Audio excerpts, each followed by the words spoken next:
Hello বন্ধুরা, সবাই কেমন আছেন? আশা করি আপনারা সবাই ভালো আছেন। আমিও অনেক ভালো আছি।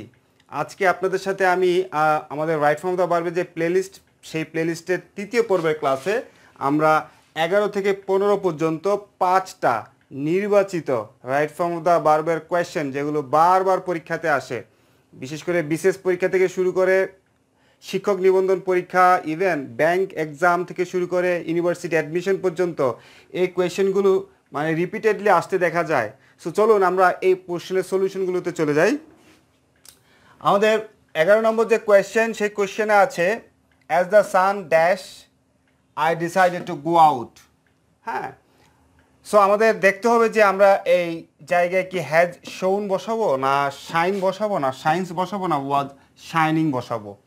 ওকে, সো আমরা দেখতে পাচ্ছি এই সেন্টেন্সটা একটা কমপ্লেক্স সেন্টেন্স। কমপ্লেক্স সেন্টেন্স কীভাবে বুঝলাম? এই অ্যাজ দিয়ে শুরু হয়েছে। অ্যাজ হচ্ছে একটা সাবঅর্ডিনেট কনজাংশন, যেটা একটা সাবঅর্ডিনেট মানে কমপ্লেক্স সেন্টেন্স শুরু করে।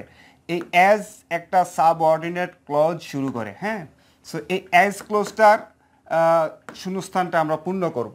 এখন আমাদের প্রিন্সিপাল ক্লোজ আমাদেরকে কিছু ডিরেক্টিভস দিবে, কিছু সাজেশন দিবে যে আমরা কিভাবে এটার ভার্বটা ইউজ করব। আমাদের প্রিন্সিপাল ক্লোজের দিকে যদি আমরা তাকাই, এটা হচ্ছে প্রিন্সিপাল ক্লোজ। প্রিন্সিপাল ক্লোজের সাবজেক্ট, প্রিন্সিপাল ক্লোজের ভার্ব। সো প্রিন্সিপাল ক্লোজের টেন্সটা আমরা দেখতে পাচ্ছি পাস্ট ইনডিফিনিট টেন্স, কারণ আই ডিসাইডেডটা কি V2। I decided to go out, আমি বাইরে যাব সিদ্ধান্ত নিয়েছিলাম। সো ডিসাইডেড যেহেতু এটা past indefinite tense, past indefinite টেন্সের স্ট্রাকচার হচ্ছে সাবজেক্ট B2।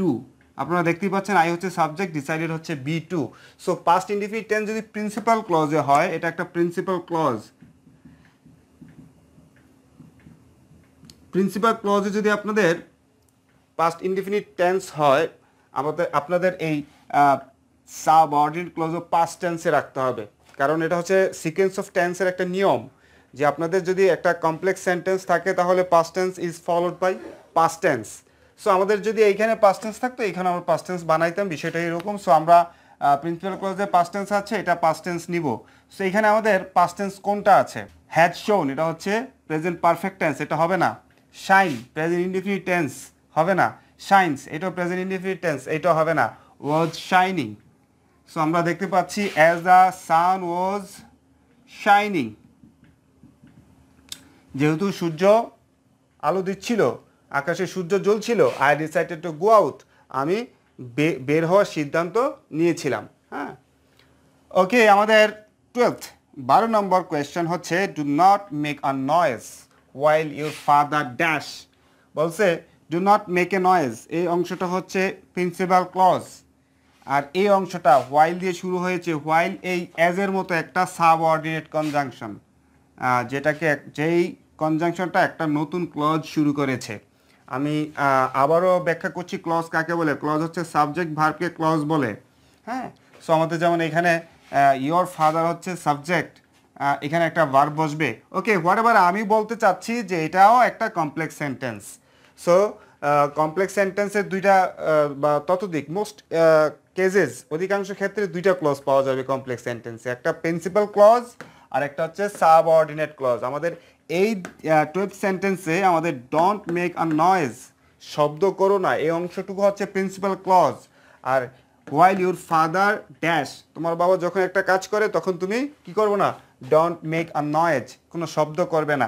সো আমরা দেখতে পাচ্ছি যে আমাদের সিকোয়েন্স অফ টেন্সের রুলটা আবার অ্যাপ্লাই হচ্ছে, সেটা হচ্ছে ডোন্ট মেক এ নয়েজ। এটা একটা ইম্পারেটিভ সেন্টেন্স, আমরা ইম্পারেটিভ সেন্টেন্সগুলোকে বর্তমান সময়ে প্রেজেন্ট মনে করি।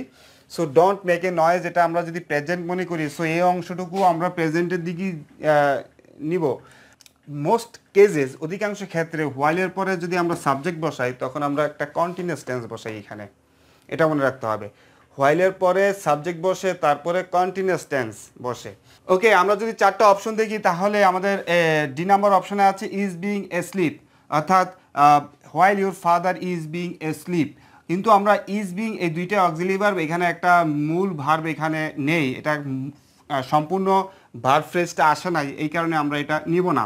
আমাদের সি নম্বরে আছে এস্লিপ, ঘুমন্ত, যেটা অ্যাডজেক্টিভ, কিন্তু আমরা এইখানে সাবজেক্ট আছে একটা ভার্ব বসবে, যেহেতু এটা ভার্বের প্লেস অ্যাডজেক্টিভ আমরা নিব না, সি নাম্বারও হবে না।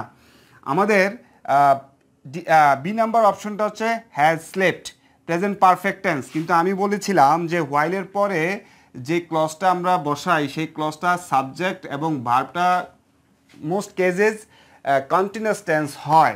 সো আমরা পারফেক্ট টেন্সও নিব না। সো আমরা আমাদের এই নাম্বার অপশন আছে কি, এই নম্বর অপশন আছে don't make a noise while your father is sleeping.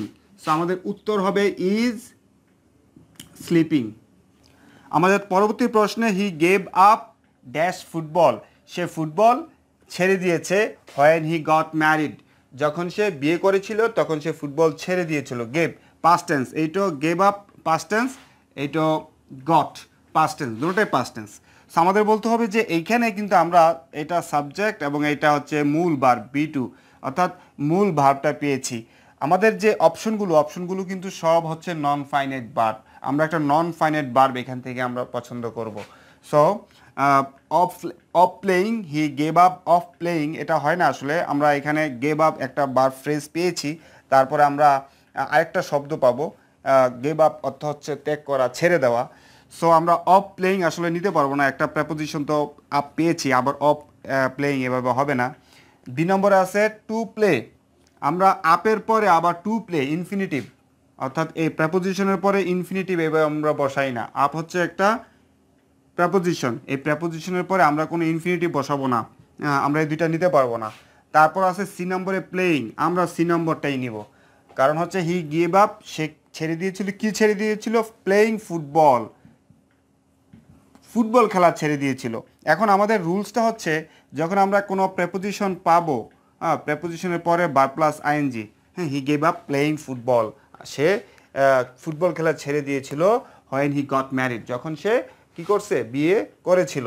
যেমন গেভ আপ ছেড়ে দেওয়া অনেক কিছু হতে পারে, হি গেভ আপ স্মোকিং, সেই স্মোকিং ছেড়ে দিয়েছিল, এরকম। ওকে, সো আমার কথা হচ্ছে যে আপ প্রেপোজিশনের পরে ভার্ব থাকলে ভার্বের সাথে আইএনজি হবে, এই কারণে আমরা এই অপশনটা নিব।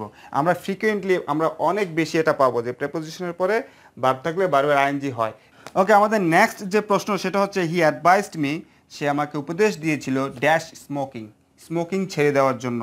আমাদের বলতে হবে যে গিভিং আপ হবে না টু গিভ আপ হবে, না ইন গিভিং আপ হবে, না ফ্রম গিভিং আপ হবে।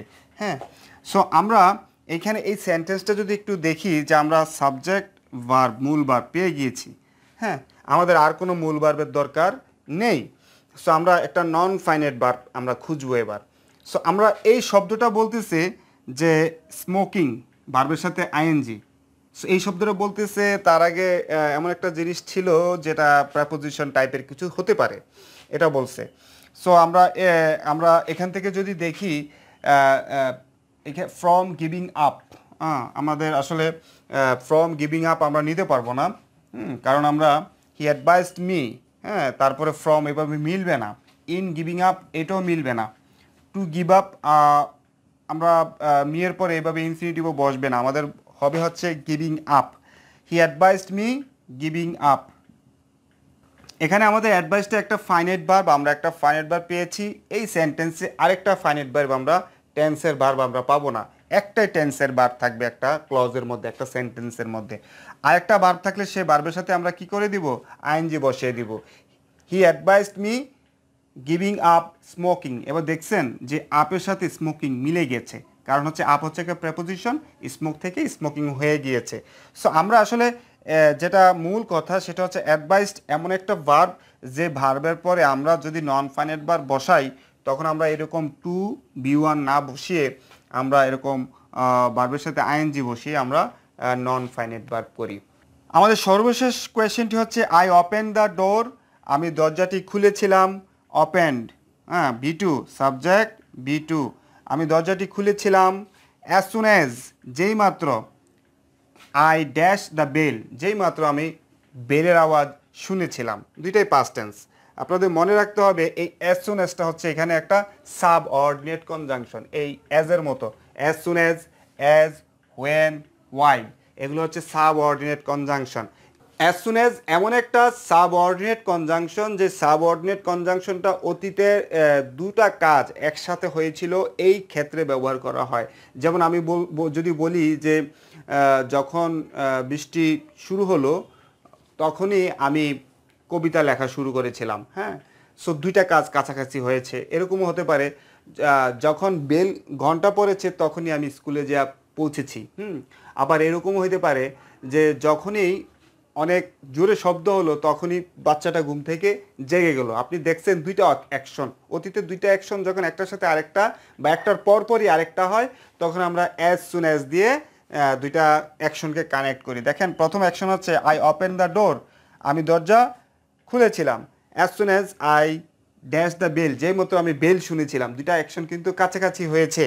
সো আপনাদের যেটা মনে রাখতে হবে সেটা হচ্ছে অ্যাজ সুন অ্যাজ দ্বারা যদি দুইটা অ্যাকশন কানেক্ট করা হয় দুটোটা অ্যাকশনকে পাস্ট ইনডেফিনিট টেন্স করতে হবে। সো এটা আছে আই ওপেন দ্য ডোর, আমি দরজা খুলেছিলাম। অ্যাজ সুন অ্যাজ আই, এখন আপনাদের এখানে পাস্ট টেন্স কোনটা? হ্যাঁ, আপনাদের এখানে হ্যাভ হার্ড, এটা প্রেজেন্ট পারফেক্ট টেন্স, এটা নিব না। Was hearing, present past continuous tense, এইটাও নিব না। অ্যাম হার্ড, এটা প্যাসিভ ভয়েসের, এইটাও আমরা নিব না। এই হার্ডটা পাস্ট টেন্সটা ভি2টা এইটা নিব আমরা। এটা কিন্তু আপনার এই here HEARD hard, HEARD hard. হ্যাঁ, আমরা হিয়ার্ড বলবো না, আমরা হার্ড বলবো, এইরকম HARD হার্ডের মতো বলবো, হার্ড। ওকে, সো আমরা যেটা মনে রাখতে হবে সেটা হচ্ছে আপনাদের অ্যাজ সুন অ্যাজ দ্বারা অতীতকালের দুইটা পাস্ট অ্যাকশনকে আমরা কানেক্ট করি, যেটা একটার পরে পরে আরেকটা হয়। এই কারণে আমরা দুইটাই পাস্ট ইনডিফিনিট টেন্স হয়। এই কারণে প্রথম পাস্ট ইনডিফিনিট টেন্স আছে, পরে আমরা পাস্ট ইনডিফিনিট টেন্স লিখলাম। ডিয়ার লার্নার্স, আপনাদের ক্লাসটি কেমন লেগেছে কমেন্টসে অবশ্যই আমাকে জানাবেন। এবং যদি আপনাদের আমার ক্লাস ভালো লাগে তাহলে আপনারা আমার চ্যানেলটিকে সাবস্ক্রাইব করবেন। আর আপনারা যারা সাবস্ক্রাইব করেছেন আপনাদের সবাইকে অনেক ধন্যবাদ। আপনারা সবাই ভালো থাকবেন। আল্লাহ হাফেজ।